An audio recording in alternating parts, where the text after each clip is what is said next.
video လေးကတော့မိခုနေကိုဖြည့်စုံပါပါ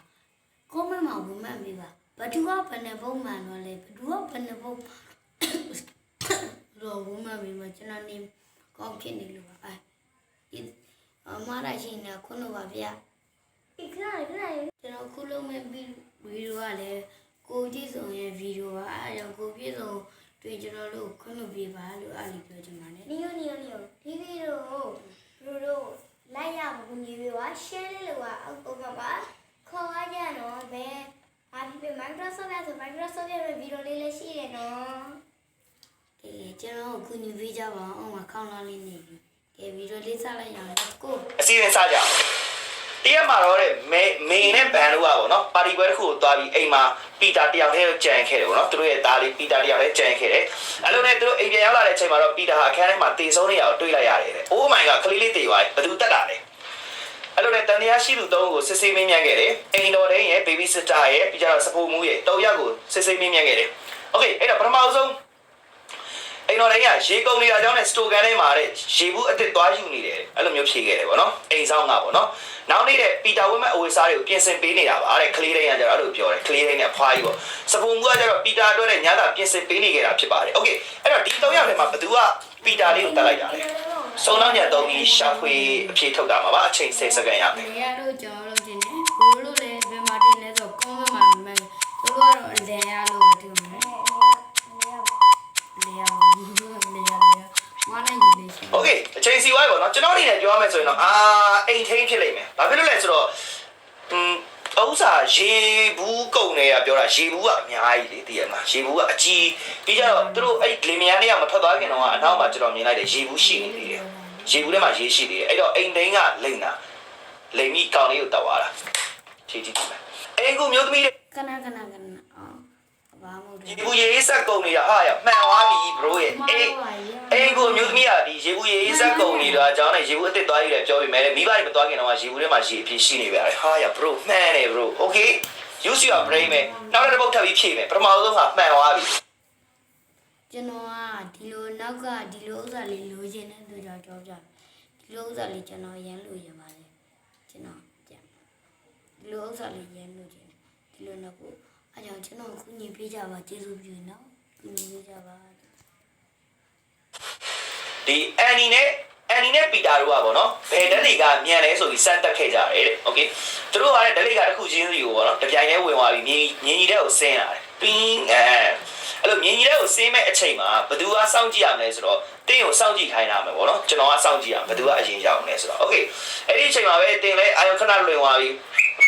Wow no bro ski လေးလာတဲ့အချိန်မှာအာယုံလွင့်သွားတယ် Okay ski လေးလာကြအာယုံလွင့်သွားတင်ပြန်လေးကြည့်လိုက်တဲ့အချိန်မှာတော့တဲ့နေရာစလုံးကအာယုံနေပြီတဲ့ Okay အဲ့တော့ဘယ်သူကရင်ရောက်တာလဲ10စက္ကန့်ပေးမယ်အချိန်ဘယ်သူရင်ရောက်လဲဖြေရမယ်ဒီဘက်ကအဲ့တကားပေါက်ဖွင့်နေတဲ့လူအော်ဟုတ်တယ်ဟိုဘက်ကပိတ်နေတာဘာဖြစ်လဲဆိုတော့ तू အခုမှရောက်လို့အဲ့ဒီတကားပေါက်Okay ဒီနေ့ကတော့ရေးရေးလဲလဲလွယ်တာရေးရေးလဲလဲကိုလွယ်တာအဲ့ဒါကြောင့်မလို့ကျွန်တော်အများကြီးတော့မပြောဘူးသိရနော်ကျွန်တော်ရွေးရမှာတော့ပီတာအရင်ရောက်တာဟုတ်တယ်ကောင်လေးအရင်ရောက်ဘာလို့လဲဆိုကောင်လေးအရင်ရောက်လို့ဓာတ်လေးကတကားတော့ပိတ်သွားတယ်ကောင်မလေးကနောက်မှရောက်လို့ဓာတ်လေးကတကားပွင့်လျက်ကြီးကြံခဲ့တာဒီနေ့ကလွယ်လွယ်လေးအဖြေကိုတန်းကြည့်လိုက်မယ် bro ပီတာသူ့နောက်ကတကားပိတ်နေခဲ့ပြီတဲ့ပီတာရင်ရောက်တာ bro မှန်တယ်နော်အဲဥစ္စာတော့လူတိုင်းမှန်ကြပဲထင်ပါတယ်ဒီနေ့ကတော့ okay အဲ့တော့နောက်တဲ့မေကွန်းတစ်ခုထပ်ပြီးဆက်ပြီးသွားအောင်နောက်တဲ့မေကွန်းတစ်ခုကကျတော့ဘာလဲဆိုတော့နောက်တဲ့မေကွန်းတစ်ခုကဘာလဲဆိုတော့တင်ရတဲ့မှောင်လေးရဲ့အခန်းတစ်ခန်းမှာပေါ့ပိတ်မိပြီးဖျောင်းလိုက်ရအလင်းရောက်နည်းနည်းလေးပဲရှိတော့တာဖျောင်းလိုက်မှာအဲ့ဒီချိန်တင်ရရှိမှလည်းတကား၃ချက်ရှိနေတယ်အဲ့တော့တကား1တကား2တကား3တကားတစ်ချက်ကတော့အဲ့3ချက်ထဲမှာတကားတစ်ချက်ကတော့တင်ကိုဥမေရတစ်စင်အပြင်ကိုထွက်စေနိုင်မှာဖြစ်မယ်တဲ့တခြားတကား2ချက်ကတော့ကွန်ကရစ်ကြီးတဲ့အဲ့တော့တင်မှာတဲ့တကား3ချက်လုံးဖွင့်နိုင်တဲ့တော်တစ်ချောင်းရှိပြီးတစ်ချိန်သာဖွင့်ခွင့်ရမှာဖြစ်ပါတယ်တဲ့โอเคတကား3ချက်လုံးဖွင့်နိုင်တဲ့တော့ရှိရဒါပေမဲ့တစ်ချိန်ပဲဖွင့်လို့ရမယ်ဆိုတော့ဒီတကား1 2 3မှန်ကန်တဲ့တကားကိုဘယ်လိုရှောင်လဲ1 2 3ဒီတကားလုံးရောက်မဲ့လမ်းဖြစ်မယ်ထင်တယ်1လား2လား3လားအချိန်10စက္ကန့်ရမယ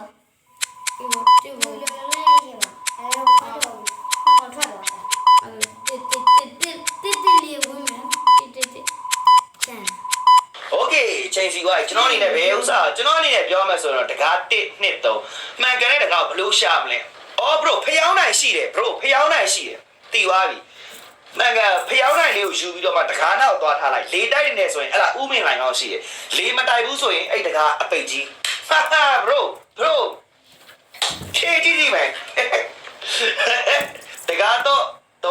တစ်ခုချင်းတွေကိုဖျောင်းနိုင်ပေါ့နော်ဟုတ်တယ်ဖျောင်းနိုင်လေးယူကတကယ်လို့မီးတော့ကရွေ့တယ်ပေါ့နော်လေပိုင်တိုက်နေတယ်ဆိုရင်တကားနောက်မှာဥမင်ရှိတဲ့အကြောင်းသိနိုင်ပါပါလေဖျောင်းနိုင်မရွေ့ဘူးလေမတိုက်ဘူးဆိုရင်တော့အနောက်မှာတကားကြီးအပိတ်ကြီးပေါ့နော်โอเคနိုင်သွားပြီနောက်တဲ့မေကွန်းတစ်ခုတစ်ခုမှမမှားလေးစိတ်ဝေဒနာရှင်အမျိုးသမီးတို့တဲ့ကလေးဖမ်းသူဖြစ်တန်တရားရှိနေတယ်ရဲရလားမင်းကလေးဖမ်းတဲ့သူအဖြစ်တယ်ငါတန်တရားရှိတယ်အဲ့ဒီတော့တဲ့မင်းအိမ်ကိုရှောက်ဖွေးဖို့တဲ့ဝရန်လဲပါတယ်အမကောင်မလေးကဘာပြန်ပြောလဲဆိုတော့ကျမမှာကလေးမရှိပါဘူးတဲ့အဲ့ဒါကိုလေတဲ့ဒီပါတယ်အိမ်နာချင်းတွေရတဲ့ဒါကိုလည်းတက်တည်ပြနိုင်မှာမဟုတ်ဘူးတဲ့မင်းတဲ့သူ့တဲ့ဖွက်ထားတယ်ဖွက်ထားတာလည်းဖြစ်နိုင်တယ်ဆိုရဲရပြောတယ်အဲ့တော့သူ့ရဲ့အိမ်မှာကျွန်တော်တို့ဝင်ရောက်ရှာဖွေကြည့်အောင်ပါတန်တရားဖြစ်เสียအခုရှာတွေ့လားမတွေ့ဘူးလားဆိုတော့အချိန်အပြင်တော့10စက္ကန့်ရမယ် ဟုတ်ပါချွချင်းလေးရှိတယ်မှာချွချင်း ကျန်တော့ခလေးဆို โอเคချိန်စီသွားပြီဟုတ်တယ် bro ချိန်သေးတယ်ကျွန်တော်တွေ့သွားပြီကျွန်တော်နှစ်ခုတောင်တွေ့တယ်ဟုတ်တယ်ဒီမှာကလေးသေးခွက်လေးဟိုမှာကလေးပါလေကလေးအီးပါတဲ့ခွက်လေးကလေးအီးပါတဲ့ခွက်လေးရဲ့အောက်မှာ lollipop လေးရဲ့အောက်မှာဟိုအောက်ဆုံးတောင်းလေးမှာကျွန်တော် laptop နဲ့ကြည့်လို့လားမသိကျွန်တော် screen နဲ့ကြည့်မြင်ရတယ်နော်โอเคနှစ်ခုကျွန်တော်တွေ့တယ်အဲ့ဒါကြောင့်ဒီကောင်မလေးကတကယ်ကလေးဖမ်းတဲ့သူပဲโอเคအဲ့တော့အဖြေဟုတ်မဟုတ်ကြည့်မယ်တန်ရဖြစ်เสีย bro မှန်တယ် bro ဘာကြီးလဲဟာလားဟာဘာလဲအယုတ်ဒီပါသေးတာ ရုပ်လုံးပါမှန်ပါ โอเคဘာဖြစ်ကျွန်တော်မှန်တယ်ဗျာ